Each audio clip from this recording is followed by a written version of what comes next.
Good morning, students. Force and laws of motion chapter is going on. We have learned force, balanced force, and its example, unbalanced force, and its example. Now you know about first law of motion, inertia, mass, second law of motion, and its mathematical formulation of second law of motion.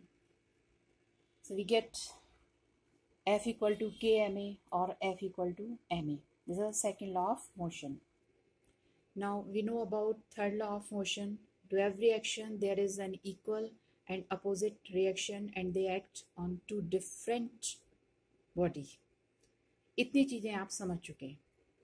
Now we are starting conservation of momentum. This is the last derivation of this chapter. An isolated system का मतलब होता है no external force. Outside of force जब काम नहीं करते उसको isolated system बोलते हैं. So an isolated system, mutual forces between pairs of particles in the system can cause momentum change in individual particles, but since the mutual forces for each pair are equal and opposite, the momentum changes cancel in pairs and the total momentum remains unchanged. This fact is known as the law of conservation of momentum. इसके लिए आप इस diagram को देखिए. We have two objects or two bodies A and B. हमारे पास दो object हैं. पहले का नाम हमने दिया है कैपिटल A, दूसरे का कैपिटल B.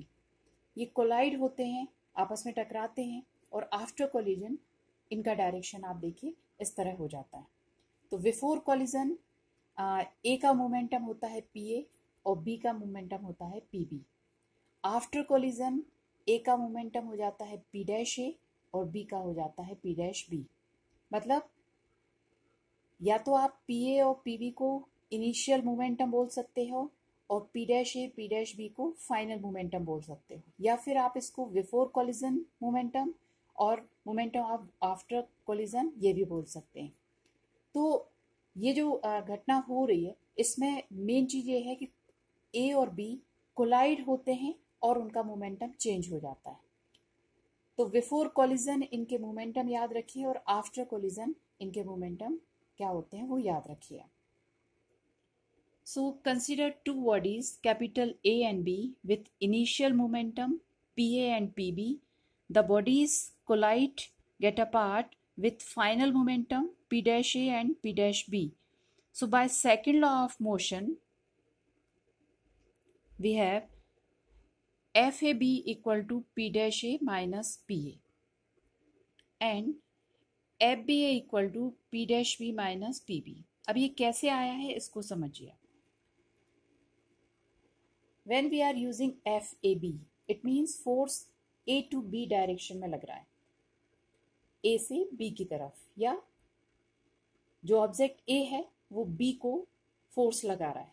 और जब हम FBA ले रहे हैं इसका मतलब ऑब्जेक्ट B ऑब्जेक्ट A पे फोर्स लगा रहा है. तो FAB मतलब A to B and FBA का मतलब B to A, जो हम फोर्स के तौर पे यूज.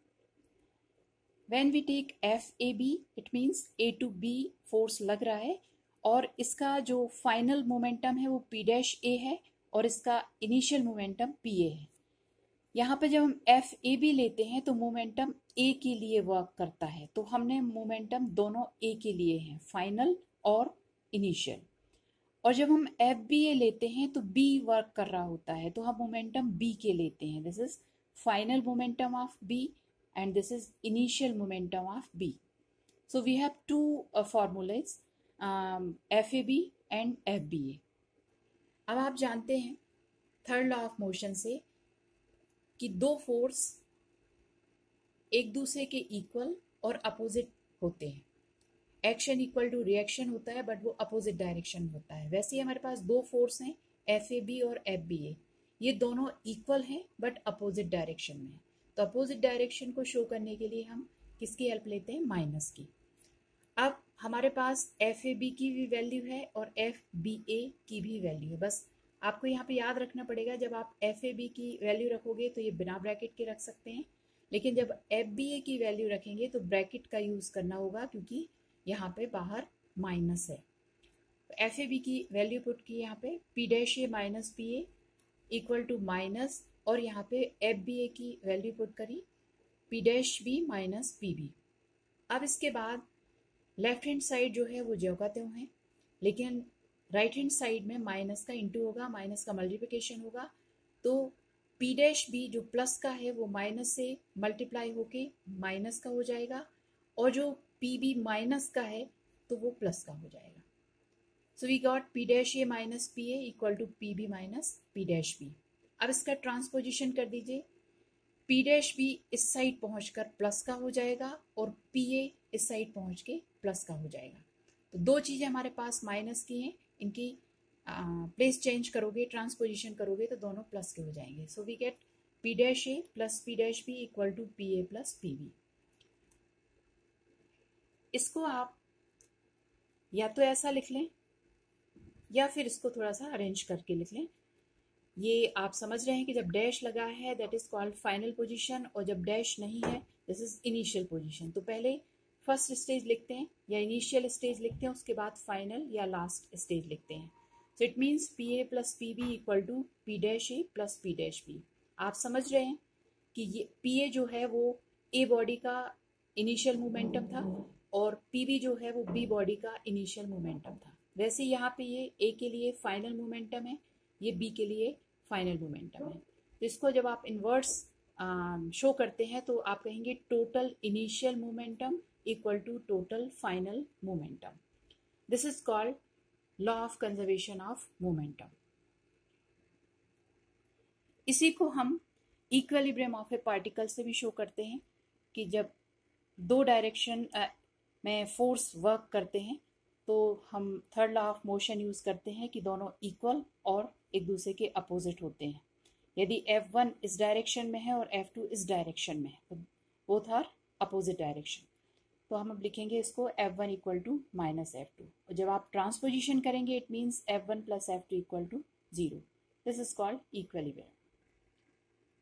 तो आप कोलिजन का सिस्टम समझ गए होंगे। So moral of the story is in an isolated system, isolated means where there is no external force, the total momentum remains conserved. This is very important derivation.